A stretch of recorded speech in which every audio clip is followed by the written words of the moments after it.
అమ్మా, ఎందుకమ్మా అలా ఉన్నావు? నీకు తెలీదా?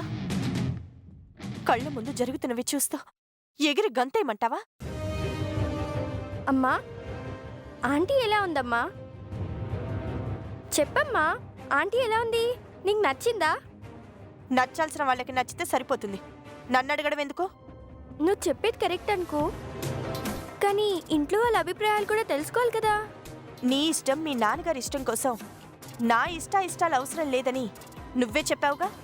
చెప్పాను, కానీ నువ్వు ఎంత కాదనుకున్నా వద్దనుకున్నా నాన్నగారు నీ భర్తే కదా. నీ భర్త హ్యాపీగా ఉండాలని నీ సజెషన్ కూడా కావాలి కదమ్మా. చెప్పే వరకు వదలదు, ఏదో ఒకటి చెప్పేయమ్మా. నాకేం నచ్చలేదు. నచ్చలేదా? అస్సలు నచ్చలేదు. నచ్చకపోవడం ఏంటమ్మా? అబ్బా, నచ్చలేదని చెప్పింది కదా, ఎన్నిసార్లు చెప్పాలి? అమ్మకి నానంటే కోపం కాబట్టి నచ్చలేదంటే నచ్చిందనమాట. అస్సలు నచ్చలేదంటే చాలా బాగా నచ్చిందనుకుంటా. అందుకే అన్నిసార్లు అడుగుతున్నాను.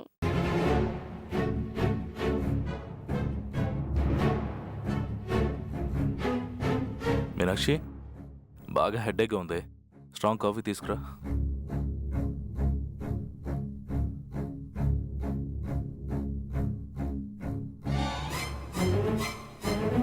ఏంటను నాన్న మీద కోపంగా ఉన్నమ్మా నాన్న కాఫీ అడగగానే నో అనకుండా వెళ్ళిందేంటి? ఆంటీకి కాఫీ ఇవ్వమంటే కోపంగా చూసింది. నాన్న అడిగితే కోప్పడకుండా కూల్గా వెళ్ళిందంటే నాన్న మీద అమ్మకి ప్రేమ ఉందన్నయ్య. అమ్మ భయపడదు కానీ నాన్నంటే అమ్మకి ఇష్టమే అని ఇప్పుడు అర్థమైంది కదా. ఇంతకాలంగా అమ్మంటే నాన్నకి, నాన్నంటే అమ్మకి ఒకరంటే ఒకరికి ఇష్టం అన్నయ్య.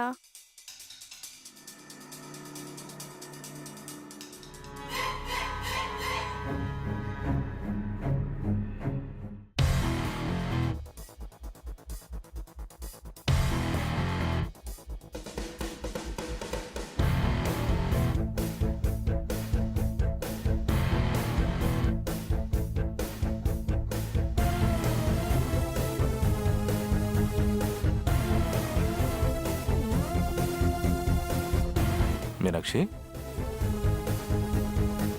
కాఫీ నేను అడిగితే నువ్వు తాగుతున్నావేంటి?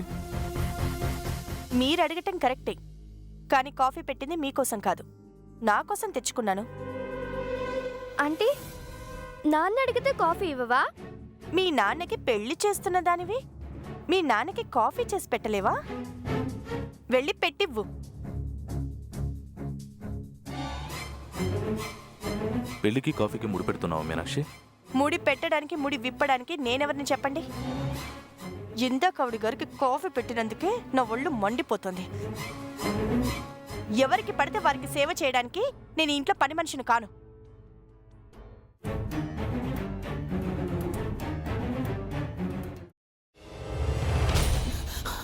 నువ్వు ఇంకేమన్నా చెప్పాలా? ఇంకేమన్నా అబద్ధం చెప్పాలనుకుంటే చెప్పేయి. నేను చూడాలనుకుంటున్నాను నన్ను మోసం చేయడానికి నువ్వు ఎంత నీచానికి దిగజారగలవు అని.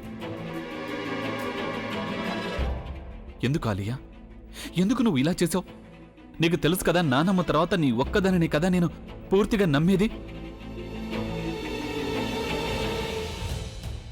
ఏమన్నావు నువ్వు? ఈ మధ్య అన్నిటినీ మర్చిపోతున్నావా? అది చాలు. వాటిలో ఉన్న శక్తి విషయాన్ని గ్రహించి మనకు వివరిస్తాయి.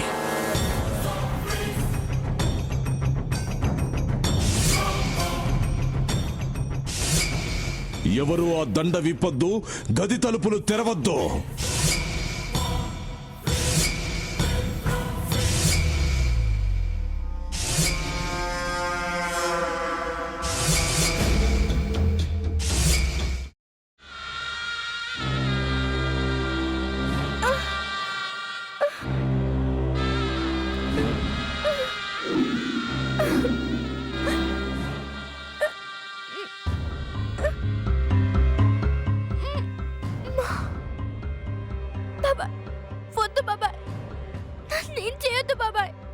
ప్లీజ్ బాబాయ్. నీకు నిజం తెలిసినప్పుడే నా ఆలోచనలో నువ్వు చచ్చిపోయావు. అబ్బా ప్లీజ్ కొంచెం తినండి ప్లీజ్. భీమారావు గారు మీరా? ఇగో మీరా కాదు సక్కుబాయ్. అవును, మీ పనామే లేచిపోయిందని చెప్పి కంప్లైంట్ ఇచ్చినావు కదా. రేయ్, ఆయన కంప్లైంట్ ఇచ్చింది లేచిపోయిందని కాదు, కనిపించడం లేదు అని. అచ్చా, అట్లానా? సరే మేడం. ఇడియట్. ఆ వంట మనిషి పేరేంటన్నారు? రత్తాలు మేడం. ఏం పెద్ద మంచి, నీ వంట మంచిని కూడా మేడం అని పిలుస్తావా? రేయ్ హాఫ్ బ్రెయిన్,